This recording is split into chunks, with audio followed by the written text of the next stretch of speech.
Kula terangno saking mulai asbabun nuzul. Rata-rata ulama itu berpendapat bahwa asal mula Isra itu sebagai hiburan. Hiburan dari Tuhan, ya Allah nyukani pelipur larang niku saat Nabi ngalami dua kesusahan. Itu periode Mekah itu periode tersulit Nabi karena beliau itu sudah minoritas, kaum minoritas kecil, miskin, terus pendukungnya tidak ada.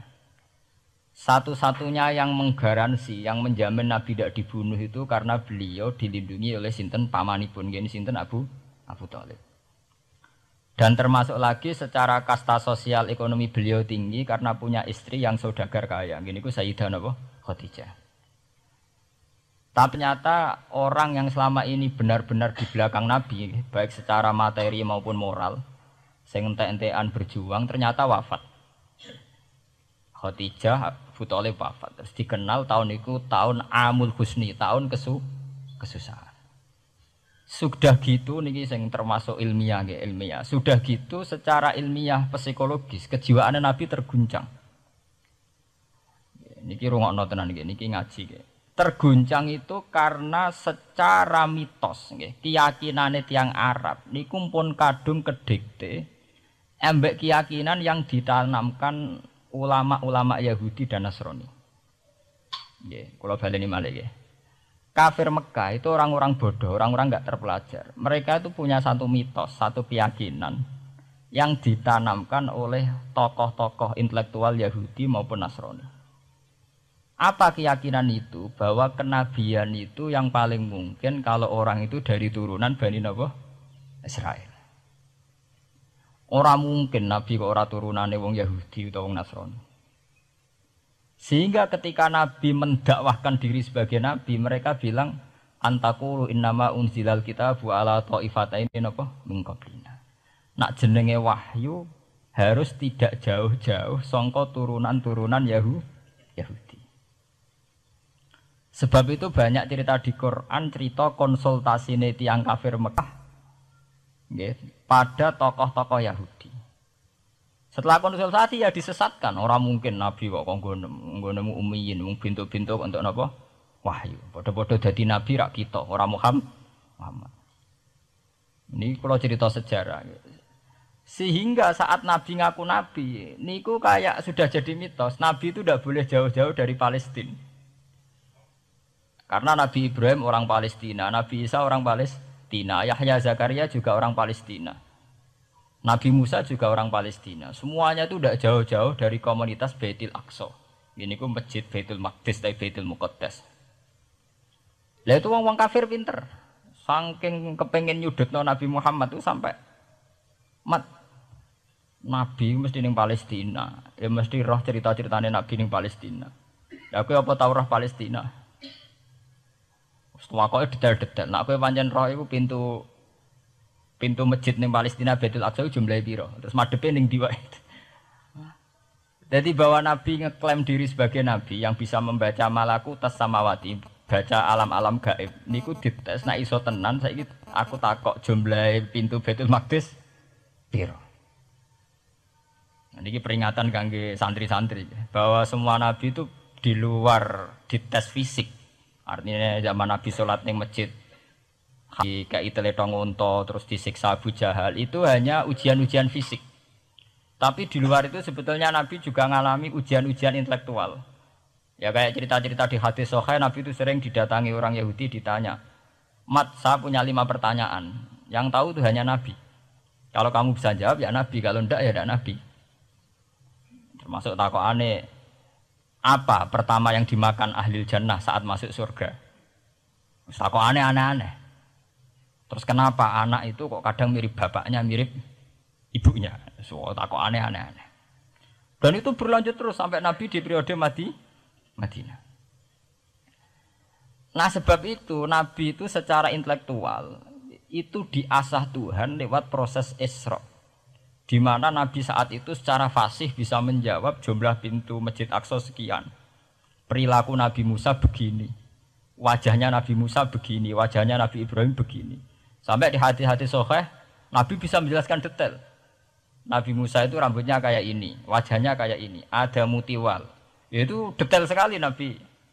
Sebab itu di sini diterangkan oleh Imam Suyuti, peristiwa Isra adalah peristiwa di mana Nabi berjumpa para sinten Nabi. Itu asal usulnya kenapa? Karena sudah kayak menjadi mitos, Nabi itu tidak boleh jauh-jauh dari tradisi Yahudi, tradisi Palestina. Paham ben sampean roh asal usulnya. Tapi kemudian asal usul itu sebetulnya hanya sementara, hanya permainan politik. Sampean ben roh sejarah, permainan politik, manipulasi politik. Sebetulnya Nabi itu ya tidak jauh-jauh dari beliau adalah keturunan Israel. Israel itu bukan menunjuk sebuah negara loh, sampean pun salah paham. Israel dalam bahasa Quran itu menunjuk auladi Yakub. Israel menjadi negara kan baru kemarin setelah diberi kemerdekaan Inggris, paham ya? Israel sebagai negara kan baru apa? Kemarin. Sehingga istilah Israel di Quran maupun di hadis adalah menunjuk auladi Yakub. So intinya di antara anak Nabi Yakub ana jenenge Yahuda. Yahuda di turunan-turunan itu Bani Yahuda niku diarani Bani napa?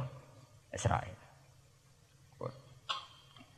Ternyata setelah dirunut Nabi Muhammad itu tidak beda jauh dengan keluarga Israel. Karena Nabi adalah turunannya Nabi sinten Ibrahim. Okay. Nabi Ibrahim niku gada putra kalih sing gada turunan gini ku Ishak kalian Ismail. Ismail kalian Nabi Ibrahim disalap teng Mekah. Gini ku sing disebut Quran inni askantu min dzurriyyati biwatin ghairi dzi sar'in inda baitikal muharram. Terus saking Nabi Ismail nurun-nurun ngantos Sayyid Adnan. Ya, mulane nak teng berjanji disebut wa adnanu bila raibin intadzabil ulumin nasabiyya ila dzabihi Ismail nisbatuhu wa muntama. Secara teori ilmu nasab Sayyid Adnan jelas-jelas wa adnanu bila raibin intadzabil ulumin nasabiyya ila dzabihi Ismail nisbatuhu wa muntama.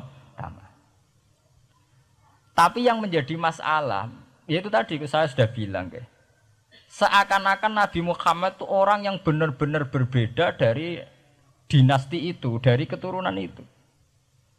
Karena orang Yahudi, orang kafir Mekah di kepentingan menggagalkan kenabian Muhammad. Sehingga dilecehno Muhammad bin Abi Kabsah. Oh Muhammad sing cilik di rumah tukang angan wedhus. Jadi kowe nak seneng kiai kan inna akramakum indawi atqakum. Cek Ben Karlan, cek Karmin pokoknya takwa ya kiai. Kiai. Tapi nak lagi gedeng kiai iku kan anake Karlan kok kakean tingkah. Lah dhisik wong Mekah ya ngoten niku. Jadi nak muni Muhammad bin Abdullah bin Abdul Muthalib cek terhormat. Mereka adalah orang-orang bangsawan di seputarku Quraisy.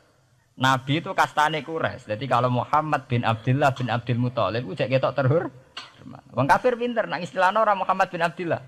Muhammad bin Abi Kabsah, mergo cilike Nabi tau dirumat, cara kene ya Karlan ning penjara desa. Mulane Nabi tau angon wedhus, mergo tau de bapak angkat sing tukang napa? Wedhus. Lah wong Mekah pinter, dididik wong Yahudi. Kowe nek istilahna aja Muhammad bin Abdullah bin Abdul Muthalib, iku cek kekerenan, terlalu napa? Keren. Jadi Muhammad bin Ibnu Abi Kabsah.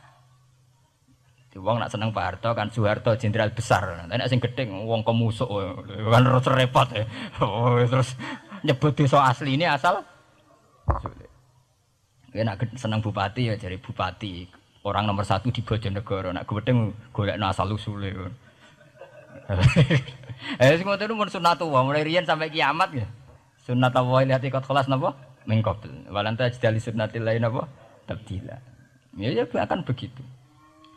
Nah sehingga peristiwa Isra itu satu peristiwa rohani ya. Selain peristiwa rohani nanti akan diwajibkan sholat, juga ada peristiwa intelektual, ada pengajaran intelektual bahwa semua nabi itu harus punya tradisi yang sama, punya karakter yang sama.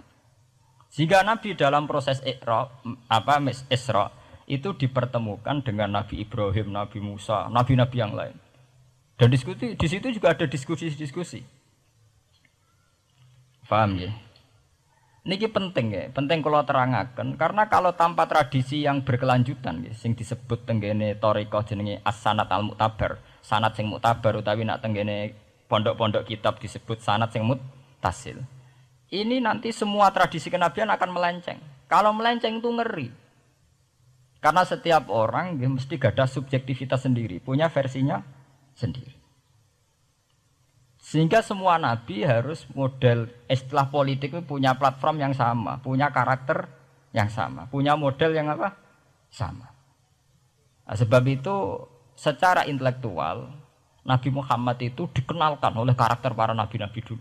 Nggak detail. Satu Quran 30 juz. Andai kan sampai hafal Quran. Sampai ngurunut sejarahnya coba.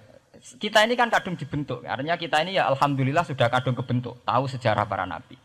Tapi asal usulnya kita tahu lewat kitab yang namanya Al-Qur'an. Supaya apa? Nabi Muhammad itu dibimbing bahwa Quran atau ajaran beliau benar-benar musaddiqal lima baina yadayhi, benar-benar selaras dengan ajaran sebelumnya.